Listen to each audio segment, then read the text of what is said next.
성가대 감사합니다. 우리 앞뒤 좌우 보시면서 인사합시다. 당신 때문에 살만 납니다. 인사하시기 바랍니다. 당신 때문에 살만 납니다. 당신 때문에 살만 납니다. 자, 오늘 우리가 노아 따라잡기란 제목 가지고 우리 하나님 말씀 같이 나누는데요. 한번 따라 합시다. 노아 따라잡자. 노아 따라잡자. 노아 따라잡자. 노아 때려잡자가 아니라 노아 따라잡자. 오늘 특별히 남성교회 헌신 예배로 드리는데요. 남성교회 헌신 예배라는 타이틀이 붙었다고 해서 여성분들은 마음대로 예배 드리라 이 말이 아니죠. 우리 여성분들을 더 정신 차리고 예배 드리셔야 됩니다. 왜냐하면 남성들은 다 여성분들의 눈치를 보기 때문입니다. 그래서 남편은 아내 눈치 보고 남자분들은 여자친구 눈치 보고 엄마 눈치 보지 않습니까? 그래서 여러분들 여자분들이 또 말씀을 잘 들어야 남편한테 이렇게 살아라 이렇게 말할 수 있는 거 아니겠습니까? 저희 노아 같은 사람 되라는 말이 여러분 뭐라고 생각하십니까? 노아 같은 사람이 되라 이 말을 가만히 생각해 보시면 여러분 노아의 순종 덕분에 노아와 노아 가족들이 다 건진받았습니다. 노아 이 한 사람의 순종 덕분에 노아와 노아 가족분들이 다 건진받았다. 이 사실을 보건대 여러분들이 노아 같은 사람 되라 또 노아를 따라잡자 이 말은 뭐겠습니까? 여러분들을 통해서 여러분 주위 사람들이 건진받고 회복되고 살아나는 그런 여러분 주위 사람들이 여러분의 덕을 보라는 인생 살라 이 말과 똑같습니다. 그러니까 여러분들이 노아와 같이 살면요 여러분뿐만 아니라 여러분 주위 분들이 살 수 있다는 것입니다. 자, 이런 거 여러분 오늘 어떻게 하면 노아를 따라잡을 수 있는가 오늘 본문을 통해서 우리가 간략하게 살펴보도록 하겠습니다. 오늘 먼저 이 말씀을 통해서 우리가 주목할 부분이 있는데요. 여러분 이 8절 말씀 한번 보시기 바랍니다. 8절 보니까 이 주목할 부분 말씀이 나오는데요. 노아는 여호와께 은혜를 입었더라 이 말씀이 나옵니다. 노아는 여호와께 은혜를 입었다. 여러분 이 말씀은 노아와 노아 가족들 이 사람들이 건진받은 가장 1차적이고도 가장 직접적인 원인이 되어주는 말씀입니다. 여러분 노아를 통해서 우리가 하나님으로부터 어떻게 건진받았는가 어떻게 우리가 구원받았는가 이 그림이 그대로 따라올 수가 있는데 마찬가지로 여러분 저와 여러분도 내가 어떻게 하나님 자녀 됐고 내가 어떻게 노아처럼 건진받았는가 내가 어떻게 지금 구원받았고 내가 어떻게 영생의 복을 좀 누리고 있는가 이 이유를 우리가 설명할 때 아무리 생각하고 아무리 애써봐도 답은 딱 하나입니다. 이 8절 말씀처럼 우리 모두가 하나님으로부터 은혜를 입었기 때문에 그것이 가능했다는 것입니다. 내가 구원받은 것, 저와 여러분들이 구원받은 것은요 여러분들이 성품이 좋고 돈이 많고 교육을 많이 받고 또 교회에서 봉사라 열심히 하고 헌신 열심히 해서 그렇기 때문에 구원받은 것이 아니라는 말이죠. 이 모든 것들은 구원의 조건이 될 수가 없습니다. 우리는요 하나님께서 우리에게 거저 주신 그 믿음이란 선물을 통해서 건진받은 존재들이고 그렇기 때문에 우리가 받은 구원에는 우리의 공로가 하나도 없다는 것입니다. 이거는요 전에도 누차 말씀드렸지만 하나님의 일방적인 선택이고 부르심입니다. 저항할 수 없고 도망갈 수 없는 일방적인 부르심이고요 일방적인 선택이었습니다. 그래서 오죽하면요 성경에서 말씀하지 않습니까? 우리가 하나님의 자녀 된 것은요 하나님께서 태초부터 이미 예정하신 것이다. 그만큼 우리의 구원을 확실하게 보장하고 있다는 것입니다. 내가 좋든 내가 싫든 간에 하나님께서 나를 찾아오셔가지고 처음부터 끝까지 그냥 하나님께서 일방적으로 끌고 가신 그 결과가 우리가 받은 구원이기 때문에 더군다나 그렇게 말씀하신 하나님께서는 절대로 시건치 아니시고 약속을 지키시는 신실한 분이기 때문에 저와 여러분이 받고 앞으로 누리게 될 모든 그 구원은요 절대로 변하지 않는다는 사실 이것에 우리가 감사할 줄 알아야 합니다. 이거를 믿게 해주시기 위해서요 하나님은 우리에게 노아가 건진받은 것 이것은 전적으로 여호와께 은혜를 입었기 때문이다 이 말씀을 우리에게 주시는 것입니다. 자, 그럼에도 불구하고 우리 머리에는요 하나님 그래도 노아라는 사람한테 뭔가 특별한 것이 있었기 때문에 하나님께서 노아를 건져주신 거 아닙니까? 더군다나 다른 사람 다 죽는데 노아와 노아 가족들만 건져주신 것, 아무리 생각해도 그래도 노아한테 뭔가 특별한 게 있어가지고 건져주신 거 아닙니까? 라고 질문하는 분들이 계실 수 있습니다. 근데 이 말을 여러분 착각하지 말아야 될 이유는요, 여러분, 노아가 선택받고 노아가 건진받은 것, 이것이 노아의 어떤 조건이나 공로 때문이 아니라는 것은 분명히 하셔야 되고요.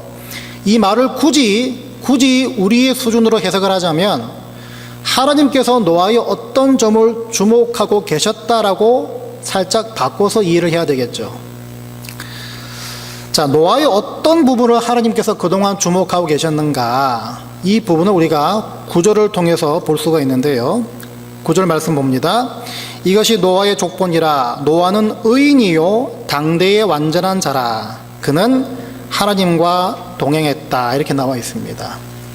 노아는 의인이었고 당대의 완전한 자였고 하나님과 동행했다라고 설명을 하고 있는데, 이 말씀 보면요 조금 불편함이 있습니다. 그게 뭐냐면, 아니 목사님, 성경에는요 의인은 하나도 없다라고 말하지 않았습니까? 근데 왜 노아는 의인이다라고 평가를 받습니까? 이건 뭐 앞뒤가 안 맞는 거 아닙니까? 라고 괜히 딴지를 거는 분 계실 수 있습니다. 이 부분을 우리가 어떻게 해석해야 되는가? 여러분, 이거 알기 위해서는요 노아가 살았던 그 당시의 세상 풍조가 어땠는지를 보시면 알 수가 있는데, 5절부터 보시면 이렇게 나옵니다. 여호와께서 사람의 죄악이 세상에 가득함과 그의 마음으로 생각하는 모든 계획이 항상 악할 뿐임을 보시고 땅 위에 사람 지으셨음을 한탄하사 마음에 근심하셨다. 이렇게 나오죠. 자, 이게 무슨 모습입니까? 이것은 완전 타락을 얘기합니다. 그러니까 쉽게 말하면요, 세상 사람들이 그냥 가볍게 스쳐 지나가듯이 하는 생각조차도 전부 다 죄로 연결되는 그 삶을 살았다는 것입니다. 이런 세상 가운데 노아를 당대의 완전한 자라고 소개하고 있습니다. 이런 세상 가운데 당대의 완전한 자, 여러분 그 말이 뭐겠습니까? 이걸 가만히 보시면요, 그 영어 성경 보셔도 among the people of his time이라고 얘기하지 않습니까? 그러니까 당대의 완전한 자란 말은요, 그 당시 노아 이외의 사람들, 이 사람들과 비교했을 때 노아는 그 사람들보다 상대적으로 조금 나았다는 것입니다. 조금 나았다는 것입니다. 노아가 완전한 자라고 소개하지 않고요, 당대의 완전한 자라고 소개하는 걸 봤을 때, 비교하건대 아마 노아는 그 당시 수많은 사람들, 죄를 밥 먹듯이 짓는 사람들보다는 조금 나았다, 그렇게 볼 수 있다는 것입니다. 근데 그 부분을 하나님께서는 노아가 의롭다고 인정해 주셨다는 것입니다. 그래서 여러분, 노아의 이 의로움과 노아의 그 완전함, 그 성경에서 제시하고 있는, 말하고 있는 노아의 의로움과 완전함은요, 절대적인 완전함과 의로움이 아니라 상대적인 완전함과 의로움이었다는 것입니다. 이 차이를 아시겠죠? 쉽게 말하면요, 다 고만고만했는데 노아가 그나마 조금 나았다는 것입니다. 하나님 보시기에. 하나님께서 노아의 바로 그 부분을 주목하셨습니다. 그렇다면 여러분, 노아의 도대체 무엇이 다른 사람들과 조금 나았는가? 별 차이 없었지만 그나마 조금 나은 거, 한 0.1% 정도? 무엇이 그나마 다른 사람들하고 조금 달랐는가? 이걸 찾아보면요, 이 창세기 말씀 가지고서는 좀 유추가 안 됩니다. 근데 이 노아의 이 행적을 간단하게 소개하고 있는 다른 말씀들을 찾아보면요, 그것이 뭔지 대충 감이 잡히는 부분이 있습니다. 그 부분이 먼저 베드로후서 2장 5절 말씀인데요, 베드로후서 2장 5절 말씀을 보니까 이런 말씀이 나옵니다. 잘 들어보세요. 옛 세상을 용서하지 아니하시고 오직 의를 전파하는 노아와 그 7 식구를 보존하시고 경건하지 아니한 자들의 세상에 홍수를 내리셨으며, 여기 오직 의를 전파하는 노아라는 부분 한번 기억해 두시고요. 그러고 나서 두 번째 말씀이 히브리서 11장 7절 말씀인데요, 믿음으로 노아는 아직 보이지 않는 일에 경고하심을 받아 경외함으로 방주를 준비하여 방주를 준비하여 그 집을 구원하였으니 이로 말미암아 세상을 정죄하고 믿음을 따르는 의의 상속자가 되었느니라. 이 두 가지 말씀 속에서 노아가 그 세상 사람들과 조금 달랐던 게 뭐라고 생각하십니까? 아까 베드로후서 말씀에서는 의를 전파하는 노아라고 말했습니다. 이 노아가 의를 전파했다는 것은 하나님께서 물로 심판하실 것을 세상 사람들에게 경고했다라는 쪽으로 해석을 하기도 하고요. 다른 한쪽은 방주를 만들기 이전부터, 그러니까 하나님으로부터 방주 만들라는 그 명령을 받기 훨씬 이전부터 노아는 의로운 삶을 살고 있었고요. 이 삶이 하나님 보시기에 옳은 것이다, 맞는 것이다, 우리가 마땅히 걸어가야 할 길이다, 이것을 자신의 삶을 통해서, 자신의 말을 통해서 이미 사람들에게 외치고 있었다는 것입니다. 여러분, 이 말은요, 뭐가 됐든 간에 요지는 노아는 하나님의 의로우심을, 하나님의 좋으심을 자신의 삶을 통해서 보여주거나 말해주는 삶을 살고 있었다, 이렇게 압축될 수가 있습니다. 그리고 아까 히브리서 말씀 가운데 경외함으로 방주를 준비했다라고 말하지 않았습니까? 경외함으로 방주 준비했다. 이 말씀이 단순히 물로 심판하는 걸 듣고 너무 두려워서, 너무 공포에 쌓여서 방주를 만들었다, 물론 그 말도 맞겠지만 노아는 이미 하나님을 경외하고 하나님을 두려워하는 그 삶을 방주 만들기 이전부터 살고 있었다, 이렇게 또 볼 수 있다는 것입니다. 그 마음을 품고 살다가 마침 세상 돌아가는 걸 보니까 저러면 안 되는데, 저러면 하나님이 정말 진노하실 건데, 이 마음이 스르르 들어왔다는 것입니다. 당연히 그렇지 않겠습니까? 두려움과 경외의 대상으로 모시고 살고 있었는데 마침 세상 돌아가는 꼴을 보니까 저거는 반드시 하나님께서 가만히 있지 않으실 건데, 이 두려움과 이 경외감을 가지고 살 수밖에 없는 거 아니겠습니까? 자, 그렇다면요, 여러분 한번 생각해 봅시다. 죄악이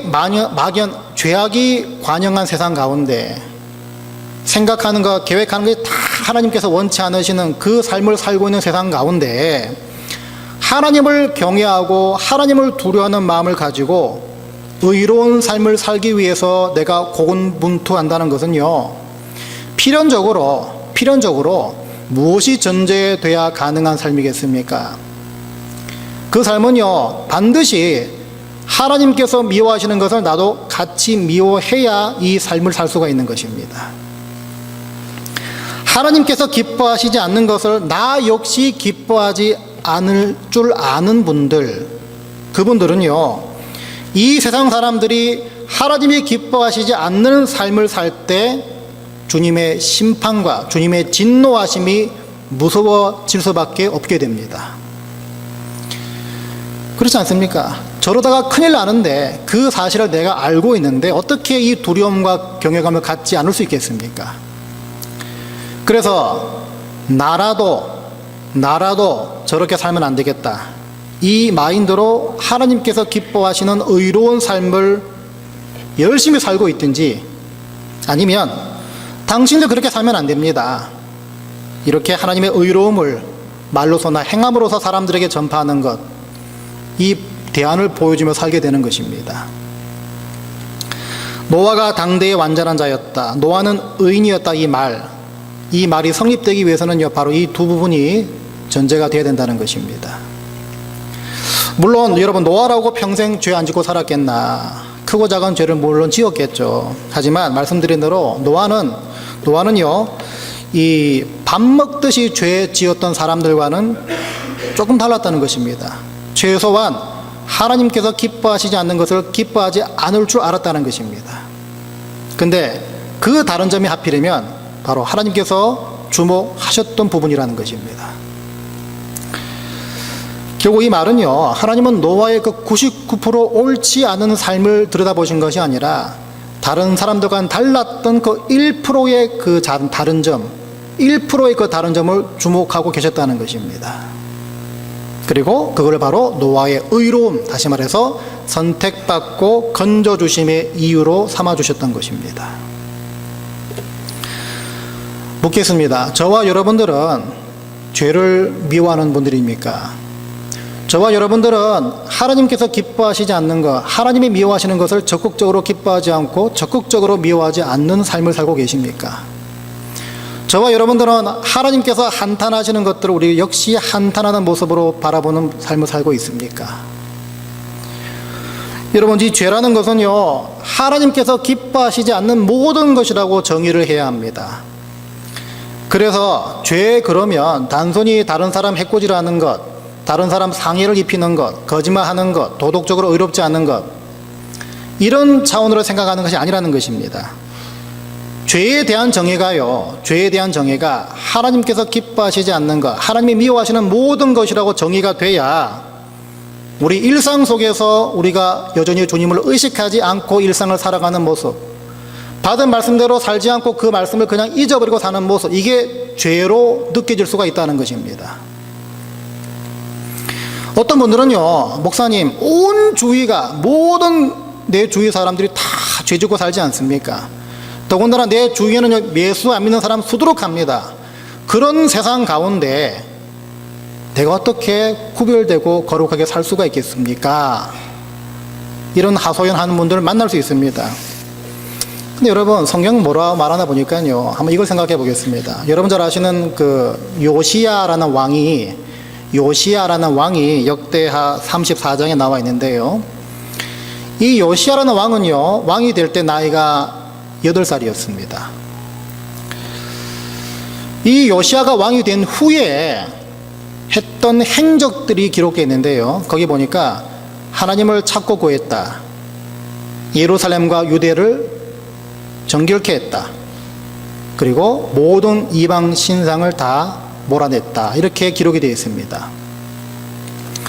당연히 해야 될 일이겠죠. 근데 당연히 해야 될 일을 했다라고 말할 수 없는 것이요, 이 요시야가 왕이 됐을 때 나이가 8세라 그러지 않았습니까? 근데 이 요시야의 아비와 요시야의 할아버지를 보면요, 특별히 요시야의 아비였던 이 아몬 왕이라는 왕과 할아버지였던 므낫세 왕, 이 사람들은요, 소위 말해 두 대에 걸쳐 가지고서 하나님께서 지극히 싫어하셨던 일들만 골라서 했던 왕들이었습니다. 악한 일만 했고요, 하나님을 멸시했고요, 한마디로 뭐 그냥 막 나가는 인생을 살았던 왕들이었습니다. 이게 무슨 말인가 하면요, 여러분, 아버지와 할아버지가 그런 삶을 살았다면요, 요시야는 당연히 어떤 삶을 살아야 정상입니까? 이 요시야 역시 태어나서 보고 배운 거라고는요, 하나님 멸시하는 것, 그거밖에 보고 배운 게 없기 때문에 마땅히 똑같은 삶을 살아야 되는 것이 마땅하죠. 근데 요시야는 그렇지 않았다는 것입니다. 요시야는 그렇지 않았다는 것입니다. 뭘 말하겠습니까? 예수 믿는 사람들은요, 환경과 주위 사람들을 탓할 수 없다는 것입니다. 하나님, 내가 누구 때문에 이렇게 됐습니다. 내가 죄 짓는 거요? 나는 원치 않은데 세상이 날 이렇게 만들었습니다. 남들이 다 하니까, 다수가 다 하니까 어쩔 수 없는 겁니까? 이런 말이 통하지 않는다는 것입니다. 그래서 여러분, 예수 믿는 사람들은요, 처한 환경과 둘러싸인 사람들과는 상관없이, 관계없이 하나님께서 미워하시는 거 똑같이 미워할 줄 알아야 하는 것입니다. 여러분, 무엇이 하나님께서 기뻐하시는 선택이고 결정일까? 무엇이 하나님께서 미워하시는 선택이고 결정일까? 무엇이 하나님을 한탄하게 만드는 일일까? 이거를 여러분들 순간순간마다 생각하시고 이 질문을 여러분 자신에게 자문하시기 바랍니다. 그렇게라도 하는 게 최소한 반은 하나님께서 주목하시는 삶을 사는 방법이기 때문입니다. 여러분, 예전에 그 한국의 CBS라는 기독교 방송국에 그 라디오에 어느 분이 사연을 보내셨는데, 제가 방송을 듣다가 한번 우연히 그 사연을 듣게 됐습니다. 그 사연 내용이 뭔가 보니까요, 그 방송국 그 프로그램에다가 마치 하소연하듯이 사연을 보낸 분입니다.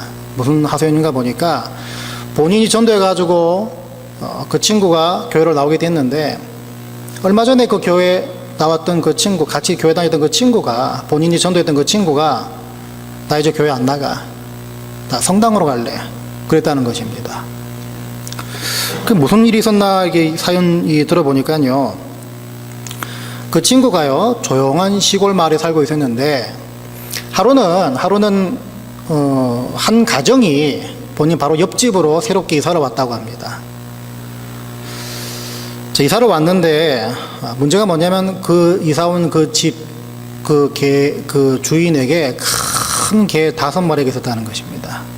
큰 개 5마리가 있었는데, 정말 심각한 문제는요, 그 개들이 밤에 잠을 안 자고 밤새도록 짖는다는 것입니다. 밤새도록 우우우 해가지고 막 짖고, 뭐 한 마리 짖으니까 뭐 4마리 가만히 있겠습니까? 따라 짖고.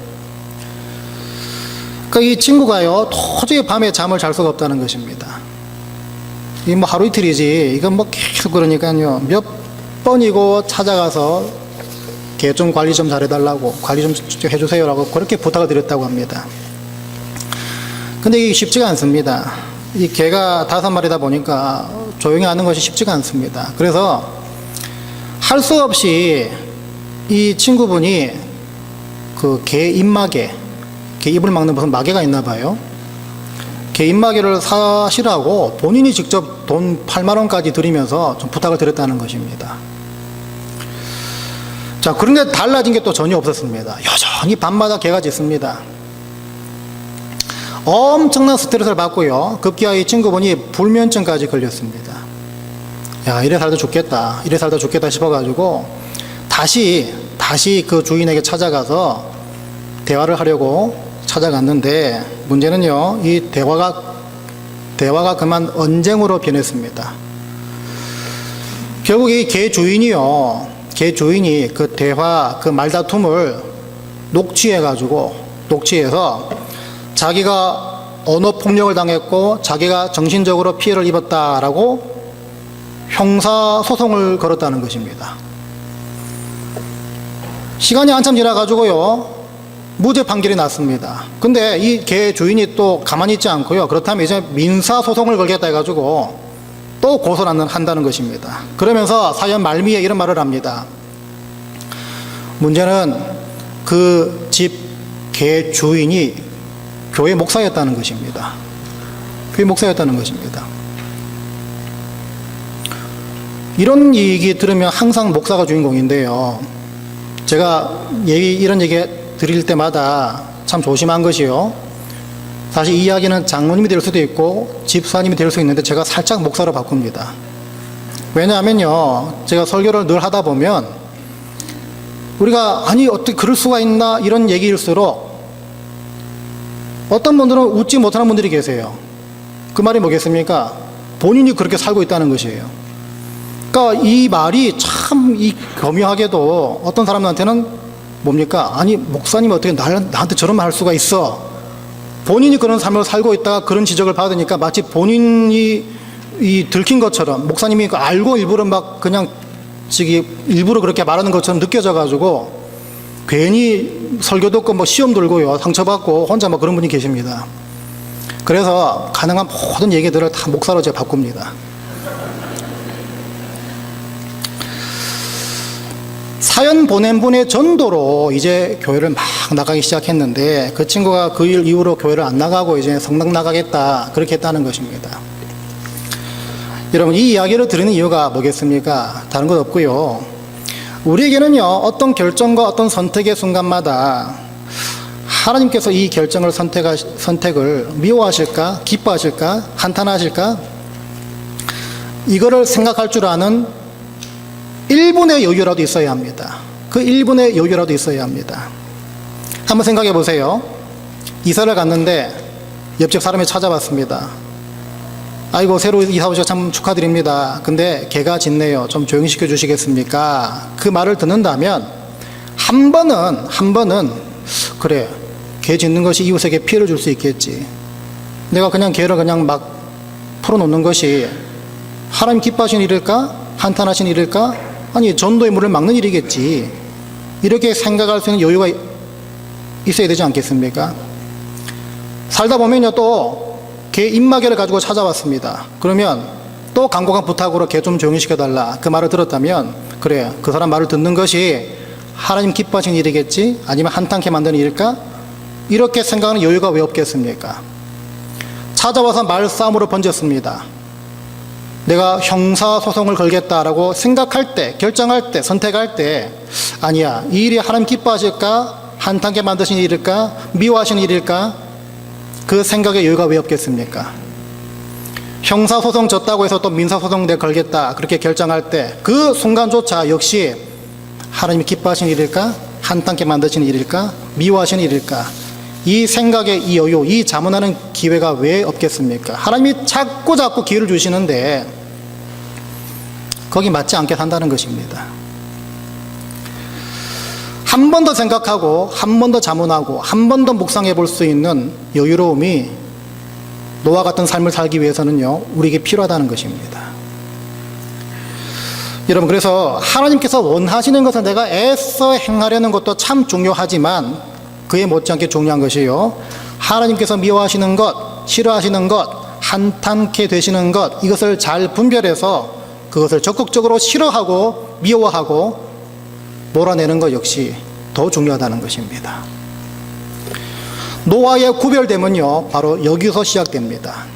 세상을 보니까 하나님 한탄하게 만드는 세상입니다. 아, 난 저렇게 살면 안 되겠다. 하나님 미워하시는 일이 아니냐.